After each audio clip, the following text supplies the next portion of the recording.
Good morning everyone. I am Nisha, Department of Commerce, Government College Narnon Hisar. Today my presentation is on credit control. Price stability is the most important thing for the growth of an economy. So credit control is used as an instrument to control the prices in an economy. Credit control के अंदर हम दो चीज़ों को involve करते हैं। First, quantity of credit को control करना, और दूसरा, for the purpose for which commercial bank grant the loan. Policy related to expansion of credit and contraction of credit is called credit creation policy. It is the duty of central bank to ensure that money and credit is the properly managed so that inflationary and deflationary pressures can be controlled by the economy. हर एक country के central bank को, यानी कि जैसे RBI of India को क्या करना है कि चेक करना है कि उस देश के अंदर जो सप्लाई ऑफ मनी है वो ना तो ज़्यादा हो ना ही कम हो, ताकि उस देश की इकोनॉमी के अंदर इन्फ्लेशन और डिफ्लेशन की पोजीशन को कंट्रोल किया जा सके. Credit control by Reserve Bank of India. Commercial bank create credit in the process of lending, यानी कि वो क्या करते हैं, कमर्शियल बैंक आगे आम जनता को, लोगों को पैसा उधार में देते हैं. इसलिए कमर्शियल बैंकों के पास क्या होती है, पावर होती है क्रेडिट क्रिएशन की. The important of credit in the settlement of business transaction has increase, क्योंकि पहले क्या थी, हमारी पॉलिसी क्या थी, मनी इकोनॉमी बेस्ड थी, यानी कि हर एक ट्रांजेक्शन के बदले में पैसा दिया जाता था. लेकिन अब ये चेंज हो चुका है, हमारी इकोनॉमी मनी इकोनॉमी से क्रेडिट इकोनॉमी में. इसके अंदर ट्रेडर्स और बिजनेसमैन क्या कर सकते हैं, वो जो भी बिजनेस ट्रांजैक्शन है वो विदाउट इमीडिएट ट्रांजैक्शन के या पेमेंट के कैरी कर सकते हैं. किसी भी इकोनॉमी की प्रॉपर डेवलपमेंट के लिए उस कंट्री में ना तो ज़्यादा क्रेडिट होना चाहिए और ना ही बहुत कम क्रेडिट होना चाहिए. So control over the volume और quantity of credit created is the one aspect of credit control, and the central bank also have the responsibility to control the direction of credit flow in the line with the overall economic priority. यानी कि जिन क्षेत्र में या जिन areas में ज़्यादा requirement है पैसे की, उस क्षेत्र में क्रेडिट कंट्रोल प्रॉपर तरीके से किया जा सके या लोगों को ज़्यादा क्रेडिट क्रिएट की जा सके. अब आगे हैं हमारी importance of credit control. First, to obtain stability in the internal price level, यानी कि एक कंट्री के जो डोमेस्टिक प्राइस लेवल है उस चीज़ को कंट्रोल करना कि उस मार्केट के अंदर या उस देश की इकोनॉमी के अंदर ना तो चीज़ों के प्राइसेस बहुत ज़्यादा हों और ना ही बहुत कम हो, उस कंट्री के अंदर प्राइस मेंटेन रहें या स्टेबल रहें. Second, to attain stability in the exchange rate. Exchange rate में चेंजेस का उस कंट्री के फॉरेन ट्रेड के ऊपर बहुत बड़ा इफेक्ट पड़ता है. तो क्रेडिट कंट्रोल के ज़रिए उस देश की इकोनॉमी की एक्सचेंज रेट को स्टेबल करने के लिए एफर्ट किए जा सकते हैं, ताकि जो उस कंट्री का फॉरेन कंट्री के साथ ट्रेड है वो स्मूथली रन हो सके. नेक्स्ट पॉइंट है हमारा, to stabilize money market of a country. Money market एक ऐसी मार्केट है जिसमें शॉर्ट टर्म सिक्योरिटीज़ के लिए पैसा उधार पे दिया जाता है और लिया जाता है. नेक्स्ट पॉइंट है हमारा, टू एलिमिनेट बिजनेस साइकिल, यानी कि एक मार्केट के अंदर जो भी फ्लक्चुएशंस आते रहते हैं, इन्फ्लेशन और डिफ्लेशन की पोजीशंस आती रहती है, क्रेडिट कंट्रोल के ज़रिए क्या किया जाता है, मार्केट में इन्फ्लेशन और डिफ्लेशन की पोजीशन को कंट्रोल किया जाता है. इन्फ्लेशन में क्या होता है कि लोगों के पास पैसा, सप्लाई ऑफ मनी बढ़ जाता है और वो चीज़ों की ज़्यादा डिमांड करते हैं, जिससे चीज़ों के प्राइसेस बढ़ जाते हैं. इसलिए सरकार क्या करती है, रेट ऑफ इंटरेस्ट को बढ़ा देती है, जिससे लोगों को क्या करना पड़े, ज़्यादा लोग पैसा उधार पे ना ले सकें और मार्केट में क्या है, चीज़ों की डिमांड कम हो सके और चीज़ों के प्राइसेस को कम किया जा सके. नेक्स्ट पॉइंट है हमारा, to maximize income, employment and output in a country. की अगर लोग ज़्यादा सेविंग करेंगे, अगर उनको ज़्यादा रेट ऑफ इंटरेस्ट मिलेगा, तो उस पैसे को क्या किया जा सकता है, प्रोडक्टिव कामों में लगाकर उस कंट्री के अंदर प्रोडक्शन को और टोटल एम्प्लॉयमेंट को जनरेट किया. नेक्स्ट पॉइंट है हमारा, to meet the financial requirement of an economy not only during normal time but also during emergency like flood, earthquake, war etcetera. Next point है हमारा, to help the economic growth of a country within specified period of time. इस purpose के लिए क्या करते हैं हम, एक देश की इकोनॉमी के अंदर इकोनॉमिक प्लानिंग करते हैं, जैसे 5 ईयर प्लानिंग. और इस प्लानिंग को इम्प्लीमेंट करने के लिए बहुत सारे पैसे की ज़रूरत होती है और क्रेडिट कंट्रोल के ज़रिए उस इकोनॉमी के अंदर या उस मार्केट के अंदर सप्लाई ऑफ मनी को बढ़ाए। नेक्स्ट टॉपिक है हमारा method and instrument of credit control. Here is two method of credit control. First one is quantitative method, यानी कि जिसमें क्या है क्वांटिटी टर्म्स में, यानी कि मार्केट के अंदर पैसे के फ्लो को बढ़ाना है या कम करना है, वो सारा क्वांटिटेटिव मेथड के जरिए कंट्रोल किया जाता है। सेकंड मेथड है हमारा क्वालिटेटिव मेथड, यानी कि इसमें यूज ऑफ क्रेडिट को कि किस पर्पस के लिए लोन को ग्रांट करना है, यानी कि इसमें ये देखा जाता है कि सिर्फ प्रोडक्टिव कामों के लिए ही लोगों को पैसा उधार में दिया जा सके या लोगों को जितने पैसे की ज़रूरत है उनको उतना ही पैसा ग्रांट किया जा सके। क्वांटिटेटिव मेथड में सबसे पहला है हमारा बैंक रेट। बैंक रेट को हम डिस्काउंट रेट भी कहते हैं, या एक ऐसी रेट जिस पर बैंक क्या आरबीआई क्या करता है, कमर्शियल बैंक के जो भी बिल ऑफ एक्सचेंज है या डॉक्यूमेंट्स है उनको डिस्काउंट कर। अगर आरबीआई क्या करता है, बैंक रेट को बढ़ा देता है, तो इससे मार्केट में क्या है, सप्लाई ऑफ मनी को कम किया जा सकता है। और अगर आरबीआई क्या करता है, बैंक रेट को कम करता है, तो सप्लाई ऑफ मनी को मार्केट में बढ़ा दिया जाता है। बैंक रेट के अंदर आरबीआई दो पॉलिसी को अडॉप्ट करता है, चीप मॉनेटरी पॉलिसी और dear monetary policy. Cheap rate policy में क्या होता है कि बैंक रेट डिक्रीज कर देगा बैंक रेट को, जिससे क्या होगा, quantity of credit in the country increase हो जाएगी, इसलिए इसको हम क्या कहते हैं, cheap monetary policy. Here is a link between decrease in bank rate, जिससे हमारे क्या होती है, कॉस्ट ऑफ क्रेडिट कम हो जाती है और इंटरेस्ट रेट कम हो जाती है, जिसके परिणाम स्वरूप क्या होता है, मार्केट के अंदर क्वांटिटी ऑफ क्रेडिट इंक्रीज हो जाता है। दूसरी पॉलिसी है हमारी डियर मॉनेटरी पॉलिसी। इसमें बैंक क्या करेगा, बैंक रेट को इंक्रीज कर देगा, जिससे हमारा क्या होगा, कॉस्ट ऑफ क्रेडिट बढ़ जाएगा और इंटरेस्ट रेट भी बढ़ जाएगी, जिसके रिजल्ट में क्या होगा, quantity of credit in the economy decrease. Next method है हमारा open market operation. Open market operation एक ऐसी सिचुएशन है जिसमें आरबीआई क्या करता है, मनी मार्केट के अंदर सिक्योरिटी बिल को बाय और सेल करता है। Purchase and sell of security may lead to expansion and contraction of money supply in the money market. अगर आरबीआई क्या करता है, सिक्योरिटीज़ को मार्केट के अंदर ओपन मार्केट में परचेज करता है, तो मार्केट में सप्लाई ऑफ मनी बढ़ जाएगा। इन द सेकेंड सिचुएशन, अगर आरबीआई सिक्योरिटीज़ को सेल करता है तो मार्केट में सप्लाई ऑफ मनी कम हो जाएगा। Open market operation is used to fulfill the seasonal credit requirement of commercial banks.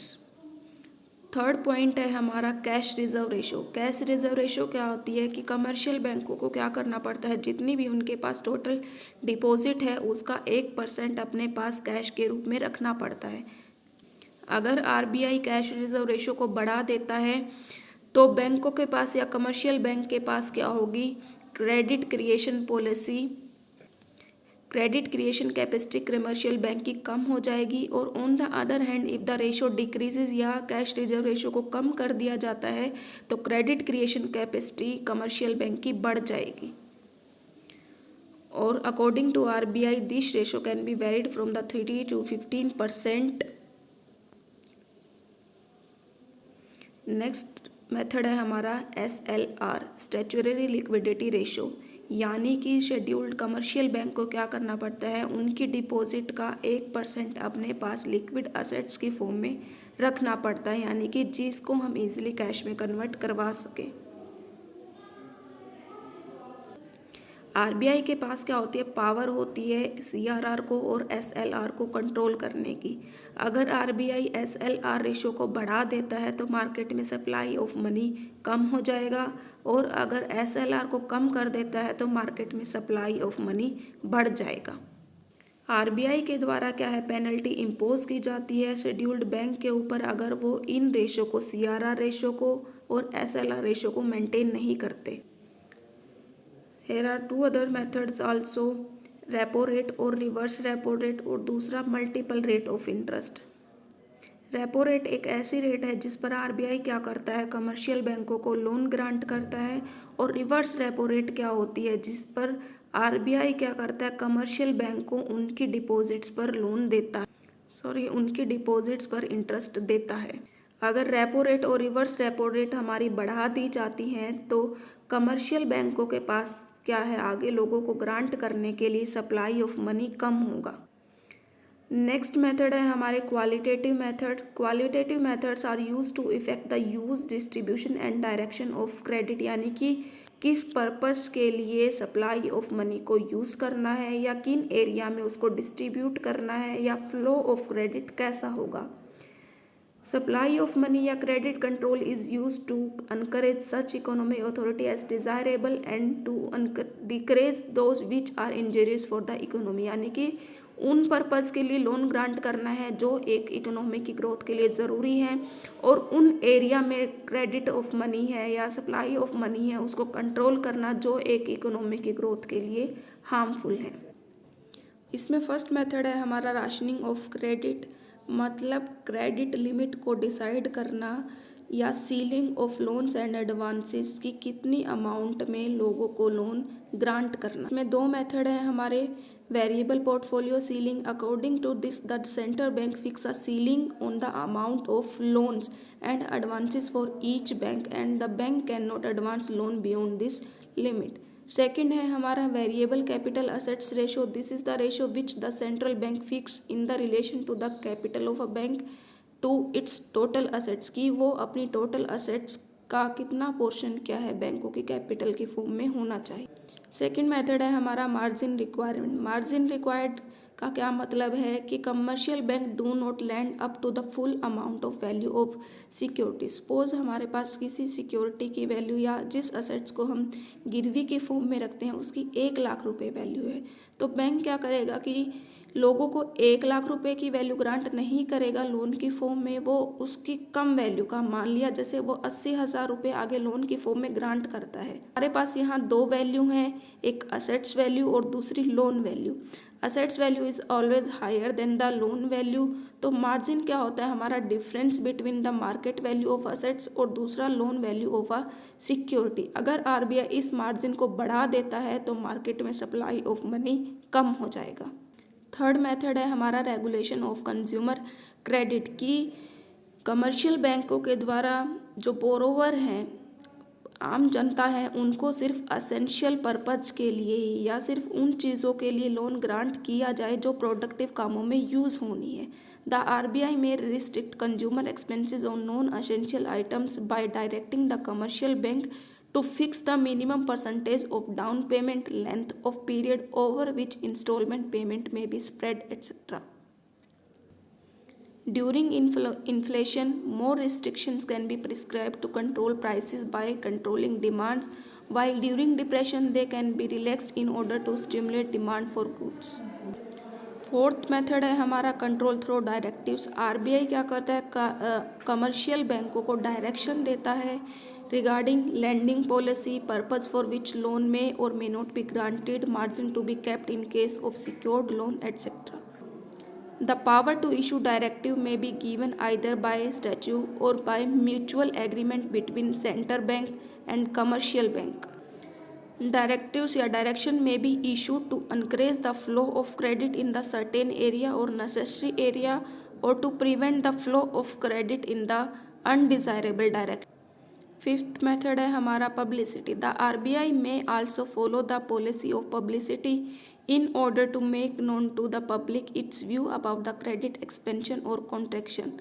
RBI regularly publish statement of assets and liability of commercial bank for the information to the public की commercial बैंकों की financial report क्या है आम जनता के सामने present की जाती है ताकि उनको क्या है कमर्शियल बैंकों की पोजीशन के बारे में पता चल सके।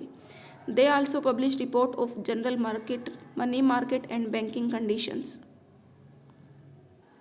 This is a way of exerting moral pressures on commercial bank and also making the public aware of the policy being adopted by banks and the central bank in the light of prevailing economic condition in the country. Sixth method है हमारा moral persuasion. It refers to the advice or request made by central bank to the commercial bank to follow the monetary policy and carry out their lending activity and other operation in such a way as to achieve the objective of the central bank policy. Being an apex institution, the lender of the last resort, the RBI can use its moral pressures or persuade the commercial bank to follow its policy. Direct action refers to the direction and control which the central bank may enforce on all the commercial bank or a particular bank concerning their lending and investment. In such case, RBI may refuse to sanction further accommodation to a bank. The RBI may reject altogether any application for grant of discontinuing facility to the bank. It may change penal rate of interest on loan taken by a bank beyond the prescribed limit. Next point है हमारा difference between quantitative method और qualitative method. जो हमारे quantitative method है वो क्या करते हैं, क्वांटिटी ऑफ क्रेडिट को कंट्रोल करते हैं, जबकि हमारे जो क्वालिटेटिव मेथड है वो यूज़ ऑफ क्रेडिट यानी कि किस पर्पस के लिए लोन को ग्रांट करना है उसको कंट्रोल करते हैं। जो हमारे क्वालिटेटिव मेथड है वो नेसेसरी और अननेसेसरी फंक्शंस में डिफरेंशिएट करते हैं कि किन ज़रूरी कामों के लिए लोन दिया जाना है और किन कामों के लिए लोन को रोकना है, जबकि हमारे क्वांटिटेटिव मेथड है वो नेसेसरी और अननेसेसरी फंक्शंस में डिफरेंशिएट नहीं करते। नेक्स्ट डिफरेंस है हमारा जो क्वालिटेटिव मेथड है वो मोर पावरफुल है as compare to quantitative method, क्योंकि इसमें जो आरबीआई है वो क्या करता है, मोरल परसुएशन के थ्रू या डायरेक्ट एक्शन के थ्रू कमर्शियल बैंकों की पॉलिसी है लेंडिंग से रिलेटेड वो उनको कंट्रोल कर सकता है। नेक्स्ट पॉइंट है हमारा डिफ़िकल्टी इज़ क्रेडिट कंट्रोल, कि क्रेडिट कंट्रोल करने के बारे में आरबीआई को बहुत सारी डिफ़िकल्टीज़ का सामना करना पड़ता है। सबसे पहली डिफ़िकल्टी है difficulty in controlling various form of credit, कि जो इकोनॉमी है उसमें बहुत तरीके से क्रेडिट ग्रांट करी जाती है, जैसे अकोमोडेशन बिल के बदले में, बैंक क्रेडिट की फॉर्म में। तो बैंकों को कंट्रोल करना पड़ता है कि उस पर्पज़ के लिए आरबीआई सिर्फ बैंक क्रेडिट को ही कंट्रोल कर सकता है, जो अदर टाइप ऑफ क्रेडिट है जैसे लोन क्रेडिट से है या अकोमोडेशन बिल से है, उस क्रेडिट को कंट्रोल नहीं कर सकता। सेकंड डिफ़िकल्टी है हमारी lack of control over all the banks, कि हम बैंक के दो सेक्टर पढ़ते हैं, ऑर्गेनाइज सेक्टर और अनऑर्गेनाइज सेक्टर। ऑर्गेनाइज सेक्टर के ऊपर आरबीआई का कंट्रोल होता है, जबकि अनऑर्गेनाइज सेक्टर के ऊपर आरबीआई का कंट्रोल नहीं होता, जिससे आरबीआई क्या कर सकता है, उस इकोनॉमी में पूरी तरीके से जो supply of money in market है उसको कंट्रोल नहीं कर सकता। नेक्स्ट डिफ़िकल्टी है हमारी लीकेज। लीकेज क्या है, क्रेडिट क्रिएशन के प्रोसेस में एक डिफ़िकल्टी क्रिएट करती है कि बहुत सारे लोग हैं वो बैंकों से लोन लेकर उसको वापस जमा नहीं करवाते, जिससे उन बैंकों के अंदर क्या होती है, बहुत सारी नॉन परफॉर्मिंग असेट्स क्रिएट हो जाती है, जिससे उस इकोनॉमी के अंदर क्रेडिट क्रिएशन के ऊपर negative effect. Non banking elements in the money market, की कई बार क्या होता है मनी मार्केट में बहुत ऑप्टिमिस्टिक और नेगेटिव टाइप ऑफ एक्टिविटी हैं, जैसे नॉन बैंकिंग एलिमेंट्स हैं हमारे, वो जो हमारा बिजनेस क्लास है उसके ऊपर गलत इफ़ेक्ट डालते हैं, कि अगर हमारे में नेगेटिविटी होगी उस इकोनॉमी के अंदर तो उस देश में इन्वेस्टमेंट जो एक्टिविटी है उसमें कमी है। Lack of control over the final use of credit, यानी कि लोन क्या है, लिया किसी और पर्पज़ के लिए जाता है लेकिन उसको एक्चुअल में यूज़ किसी और पर्पज़ के लिए किया जाता है। तो क्रेडिट कंट्रोल के ज़रिए क्या है, इस बात को पूरी तरीके से कंट्रोल नहीं किया जा सकता है कि एक्चुअल में बोरोवर है वो किस पर्पज़ के लिए लोन को यूज़ कर रहा है। नेक्स्ट डिफ़िकल्टी है हमारी पुअर बैंकिंग हैबिट, यानी कि आज भी जो बहुत सारे एरिया ऐसे हैं जहाँ के लोगों को क्या है बैंकिंग हैबिट नहीं है, या वो अवेयर नहीं है कि बैंकों में पैसे कैसे डिपॉजिट करवाना है या बैंकों की प्रोसेस को, रूल और रेगुलेशन को किस तरीके से फॉलो करना है। नेक्स्ट डिफ़िकल्टी है हमारी लैक ऑफ बैंकिंग फैसिलिटी, यानी कि बहुत से एरिया ऐसे हैं जहाँ पर आज भी जो हमारा अनऑर्गेनाइज सेक्टर है वो काम कर रहा है, वहाँ के लोगों को या वहाँ पर बैंकिंग ब्रांचेस इतनी नहीं हैं जहाँ के लोग फैसिलिटी ले सकें। लास्ट में कंक्लूजन की फॉर्म में कि हम क्या करते हैं कि बैंक क्रेडिट क्या है, एक इम्पोर्टेंट सोर्स है मनी का, एंड कमर्शियल बैंकों के पास क्या है, अनलिमिटेड पावर है टू एक्सपेंड और कॉन्ट्रैक्ट करने की क्रेडिट को।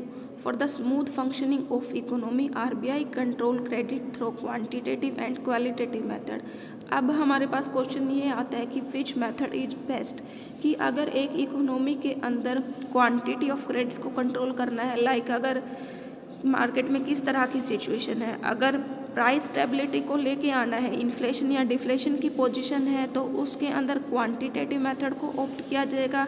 दूसरा, अगर उस इकोनॉमी के अंदर इनइक्वालिटी को कम करना है, एम्प्लॉयमेंट को जनरेट करना है या पॉवर्टी को रिड्यूस करना है, तो उसके लिए क्या है, क्वांटिटेटिव मेथड को यूज़ किया जाएगा। सो इन द लास्ट कि ये हमारा डिपेंड करेगा सिचुएशन के ऊपर कि हमने कौन सा मेथड ऑप्ट करना है। क्रेडिट कंट्रोल एक ऐसी पॉलिसी है जिसके थ्रू आरबीआई क्या कर सकता है, मार्केट में सप्लाई ऑफ मनी को क्रेडिट कंट्रोल के ज़रिए कंट्रोल कर सकता है। Thank you everyone.